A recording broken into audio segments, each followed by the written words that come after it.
जो કેટલી બધી દવાઈ લાવી હું બીમાર થઈ ગયો, શરીર સારું નહીં થતું, એટલે આ બધી જો કેટલી બધી ગોળીઓ છે, એટલી બધી ગોળીઓ આલી છે ડૉક્ટરે।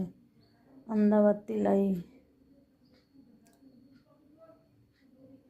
અમદાવાદથી આ પાવડર છે પાણીમાં પીવાનું, પછી આમાં ગોળીઓ છે, પછી આમાં ગોળીઓ છે, પછી આરી પથરીની છે, પછી આરી છે, એક બાટલો ભરેલો ગરમ પાણી પીવાનું, કેટલી બધી દવાઈ છે જો। એટલી દવા ખાઈને મરી જવાનું, તબિયત સારી નહીં રહેતી એટલે આરી બધી ગોળીઓ, કેટલી બધી ગોળીઓ છે હતી મારે ખાવાની। આ એક મહિના